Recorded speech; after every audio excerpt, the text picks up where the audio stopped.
G'day, have I got a story for you? Check the disclaimer. Season 1, Episode 33.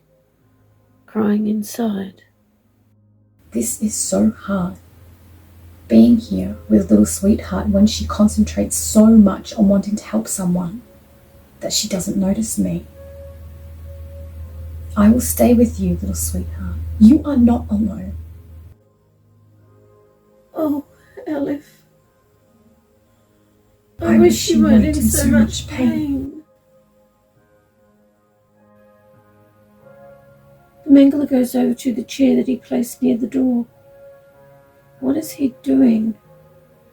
He grabs the stethoscope from the back of the door and hangs it around his neck. Has he changed his mind? Is he going to help Elif now? Should I check his thoughts? No, I don't want to. My thought of him helping Elif, I want to hold on to this thought as long as possible, even if it only lasts a few seconds. It's a nice thought. The Mangler grabs my arm and pulls me to face him. Why is he putting the stethoscope in my ears? I'm not a doctor. Does he expect me to help her? He puts the other end of the stethoscope at Elif's chest. Oh, I hear everything. I hear her heart beating so loud. Why does he want me to hear Elif's heart? Oh, I see. I hear her heart beat faster when he hurts her. Why is he doing this to her? I don't understand it. Why do people hurt other people? It makes no sense to me. He hurts her again. Why? Oh, his thoughts. They're so loud. Oh, it's like being screamed at. But I don't hear it with my ears. I hear it with my mind. I try to block it. But I'm finding everything hard. Oh, Elif, I'm so sorry that he hurt you. I know from his extremely loud thoughts that he is trying to make her scream, so I will hear it through the stethoscope before he...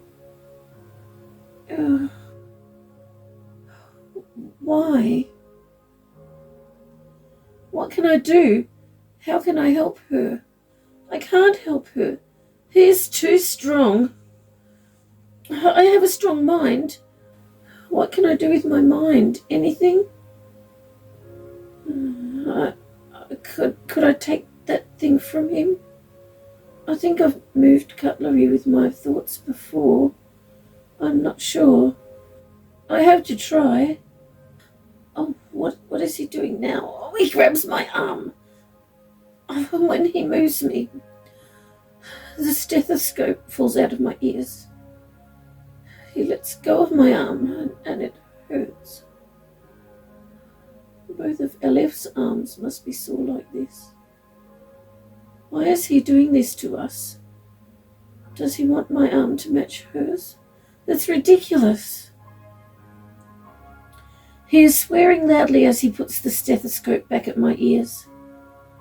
Elif's heartbeat has slowed considerably, and as I check her thoughts, I can see that she is blank.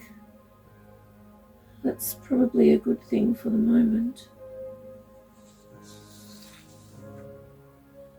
He grabs my other arm and says, "You are still in control of this hand. Whatever your hand does is your fault." Well, yes, if I am in control of my hand. I know his loud thoughts, but I wish I didn't know. He puts something in my hand and forces me to hold it by wrapping his large hand around mine. Ooh, my fingers. He repositions me to be face to face with Elif. Our noses touch. What is he doing now? Oh, he's looking to see if the stethoscope is still properly in my ears. I close my eyes just for a moment and wish that Elif and I were somewhere else, anywhere else, away from here, away from this man who has decided to hurt us. I hear him say that I have to keep my eyes open. I open them, but all I can see is Elif's closed eyes right in front of mine. I feel him forcing my hand to move, and he is squashing my fingers. He is very strong for such an old man. Now he is jerking my hand around roughly. Oh, my hand and shoulder hurt. Suddenly, it seems like all this is happening in slow motion. This precious person, Elif, is drifting away. I hear her quietly in my thoughts. I have to concentrate to hear her because the Mangler's thoughts are so loud. I hear, "Remember that it's not your fault. Goodbye." and at that moment, I can no longer hear her heart beating. I hear her last breath exhale, and she is silent. Why didn't I help her? I should have done something, anything. I save people. That's what I do. That's why I'm still here. I'm sure I save people. Why didn't I save Elif? I should have done something, but what? What should I have done? I don't know. I don't remember how I saved people. I wish I could go back in time and do something. Oh, Elif, come back. I can feel myself crying inside, but on the outside, I'm not allowed to cry. I'm not allowed to cry. I'm not allowed to cry. I'm not allowed to cry. I'm not allowed to cry. I'm not allowed to cry. I'm not allowed to cry. I'm not allowed to cry. I'm not allowed to cry.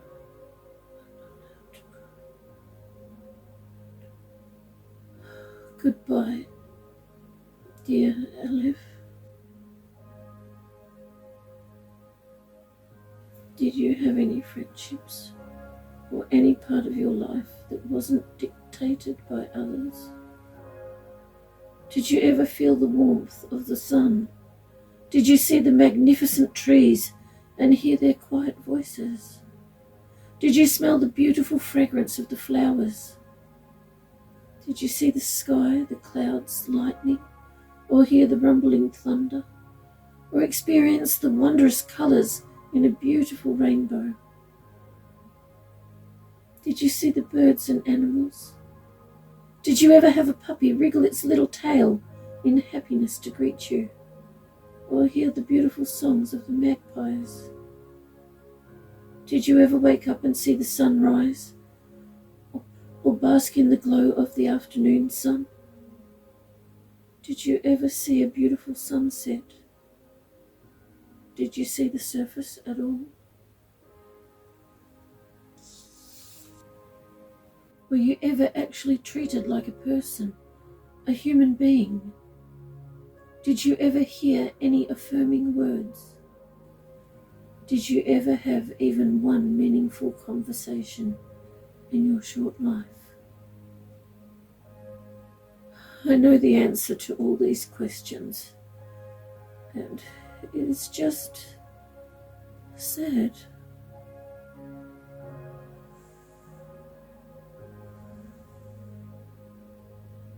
I scan with my thoughts. I know I can do this. Are there others like Elif? I'm sure there are. There are none here in this underground structure or on the surface nearby. I'm going to find them.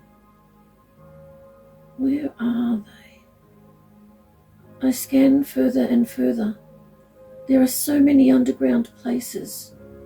Oh, I found a facility, I think. Yes. There are none of her kind there at all. I keep scanning. I am determined I will find them. How long is this going to take? The speed of thought is so fast. Is this taking more than a second? I hope not. Oh, I found them. I knew I would. They are used as maids in a facility. I don't think I remember this one. Does that mean I've never found it before? Or have my memories been stolen from me? Oh dear. They seem to be treated as badly as the Dullafs, but even worse because they can never leave the facility until the Mangler takes them away when they're glitching. Now I know why Aleph has never seen the surface. They are called Elephs and seem to be a female version of the Dullafs. Every one of them are all called Aleph. They have no personal name or number to define who they are. The only differences are the colour of their hair. Their natural colour is blonde, but groups of them have dyed black, brown and red hair, depending on what the scientists on each level of the facility prefer. They are maids, but wearing very small maid costumes. They must be so cold all the time. They are forced to wander from lab to lab, pretending to dust with a feather duster until another scientist or someone else who works there decides to hurt them. So they spend their lives waiting for someone to hurt them. That seems familiar to me. I remember watching door handles so many times, waiting for someone to come and hurt me. Their supposed perfect program was stolen from the Mangler. One of his own scientists copied all the notes and sold them to one of his rivals. When the Mangler found out, well, he now runs that facility, and all that opposed him they're gone. The Alephs were only programmed with one skill, like the Dullafs: servitude, fulfilling the whims of other people. They are considered to be the lowest of the low.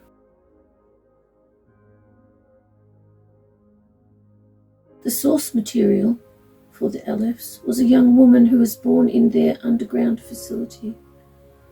She actually helps them create the Alephs because she has been told that that is her only purpose. They told her that this was what she was born to do and that she has nothing else to contribute. Without her compliance, they would kill her and use one of her copies in her place.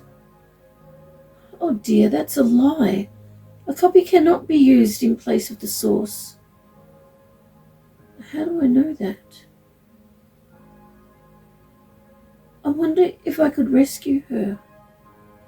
I wonder if I could rescue them all.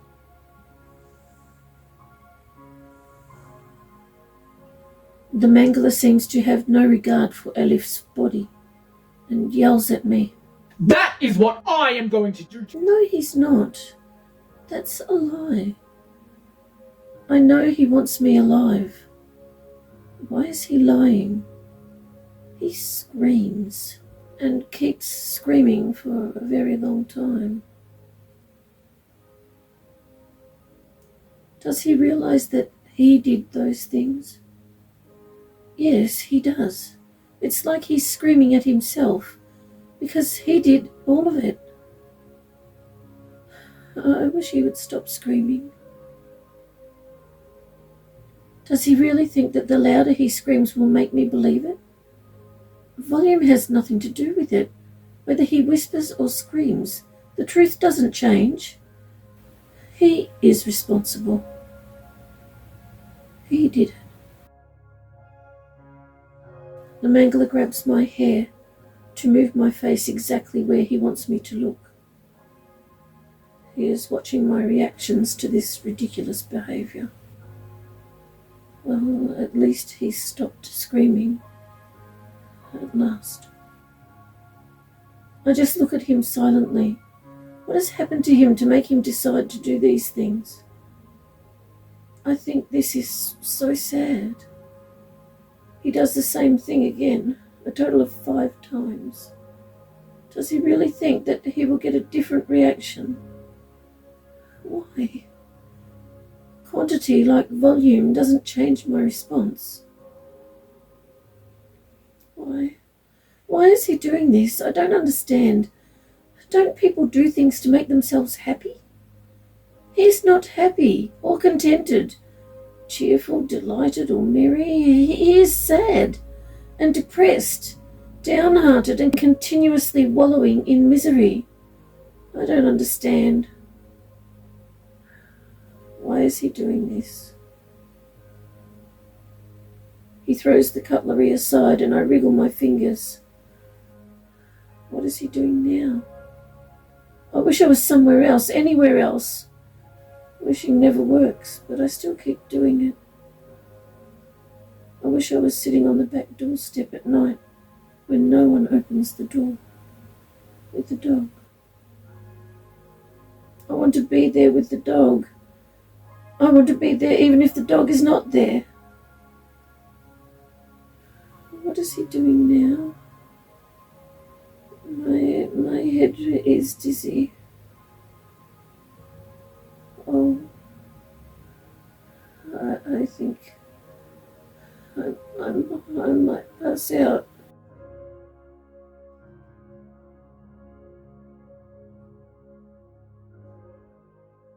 I wake up.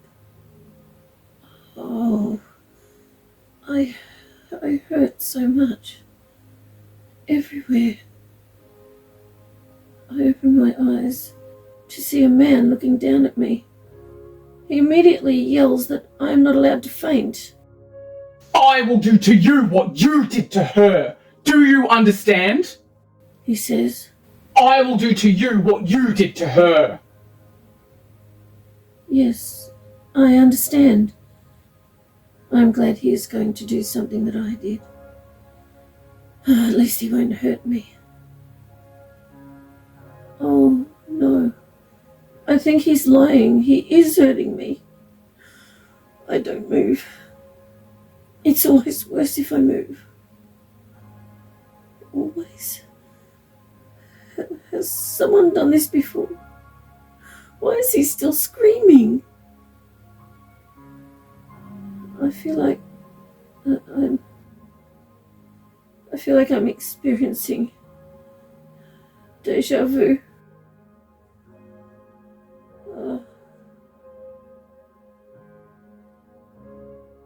I wake up. Oh, I hurt so much. Everywhere. I open my eyes to see a man looking down at me. Has this happened before? He yells that I'm not allowed to faint. Did I faint? I ask. I stay still looking at him. What has happened to him? Why did he decide to hurt people? This is sad. Why would anyone want to hurt someone else? I don't understand. Well, at least it's just me. And if his attention is on me, he's not hurting anyone else. Oh, I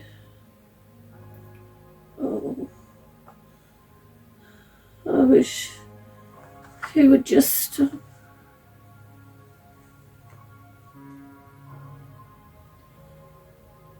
I wake up.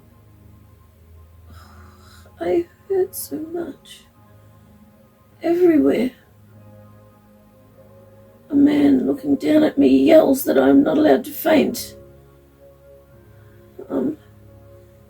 Didn't he already tell me that? Did I pass out again? He walks out the door. He's talking again. I can't hear him.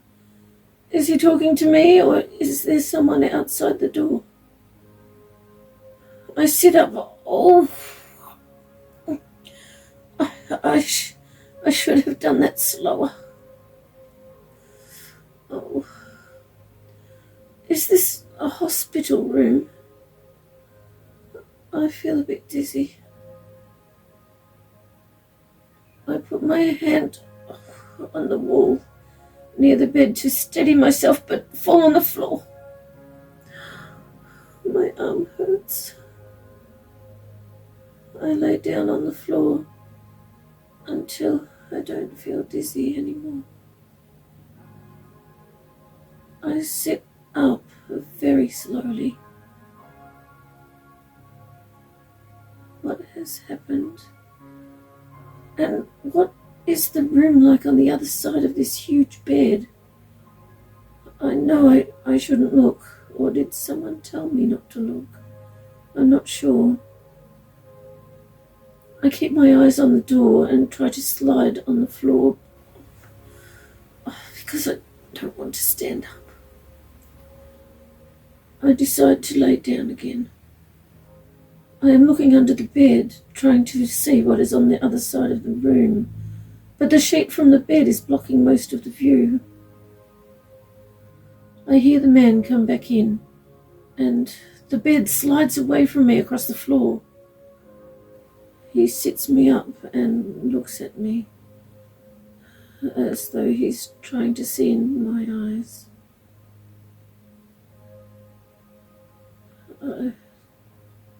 I feel my head going forward.